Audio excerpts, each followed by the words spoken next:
When they upgrade from, Yo, what's I'm going just going to on? ask you a so unrelated question. Well, forget about that question. Morning, guys and gals. Welcome to this week's Friday Coffee Break. Here we are in lovely Rocky Hill, Connecticut. It's been outside. Such a beautiful day outside today. A little humid, but it's really, really nice. What I was going to ask you, now I'll just make a statement. For those who have not upgraded from your ManageMyShortSale.com account to Prop Tracker, you run out of time. Okay, you got to get them upgraded. You get all the new advantages of Prop Tracker. It doesn't cost you anymore, but you got to make the turnover. Okay, you should have gotten an email on it. Please, please, please upgrade it. Go to your ManageMyShortSale.com account, upgrade it to Prop Tracker. That way you'll get all the new benefits and features that we've added to it. There's no extra cost. Get it done. Okay, and for those of you who don't know what I'm talking about, just go to it and check it out. PropTracker.com. Everyone's like, how do you spell that? PropTracker, right? .com. Go check it out. You get a free test ride. Check it out for free. I mean, it doesn't get any better than that. Here we go. A lot of good questions this week. A lot of confusion. So what is Prop Tracker, Pat? Bob does this to me every. It's an online real estate management tool, and to title it that way is not even beginning to give it justice. It has a special niche in pre-foreclosure, and that's the ManageMyShortSale.com part of it that's been added to it, which is an online management of all your documents. It's got really cool tools like a built-in HUD maker and all that kind of stuff, but it's got other really brilliant stuff for comping out properties and everything you can imagine that would be relative to your wholesaling or rehabbing or pre-foreclosure short sale business. So I'd say check it out, okay? I'm not here pitching to you. Just check it out and you'll see it for yourself. Busy week this week. A lot of good questions as always. A lot of cool stuff going on out there. It says, morning, Pat and Bob. Before my question, I just want to let you know that I've always looked forward to your coffee break. I'm almost always learning something. Almost always learning something. You are always learning something. I have two questions. First is regarding a property that had land subdivided off the original plot that the mortgage was lent on. I'm starting a short sale on a house in Vermont that originally was 150 acres. In the last 3 years or so, the property is subdivided off 100 acres into another lot, which is in his name.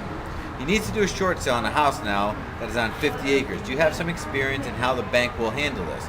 I am just not sure what to expect.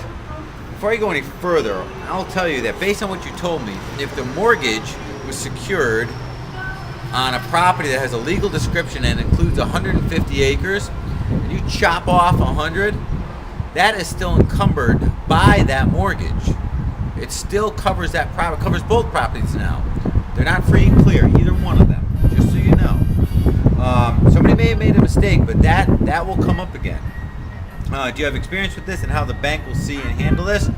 Yeah, they're not going to let you sell either one of them in and alone without dealing with the mortgage. I'm just not sure what to expect. I'm going to tell you that expect some fireworks there. If they subdivided that and they did not re-encumber the subdivision on both pieces of property, they're wrong. They did it wrong, and it will show up again. The seller's hardship is real, but he can hold on to the 100-acre lot.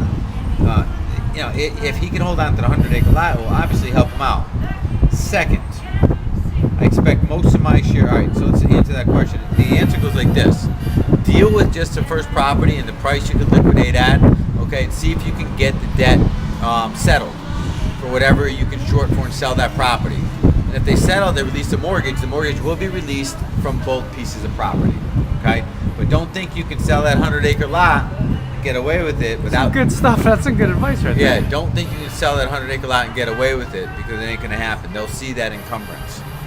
When they do their title search, they'll go back to see how it was divided. They'll check specifically to see how the mortgage was written, which will be the legal address. Second, I expect most of my sales here in Vermont to go A to C, mostly to avoid what is called the land gains tax, which is effectively a tax on the gain or split on properties that are flipped in a short period of time.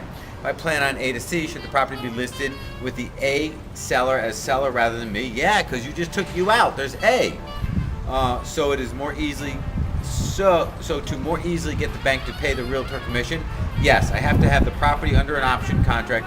I happen to have the property under an option contract. As always, I will be interested in your comments. If you have it under an option agreement, you're going A to C, I'd be more inclined to just sell your option, assign the option over to party C, let them go contract A to C and be done with it. Rinse your hands of it. It's a very straight, clean deal that way, Jeff.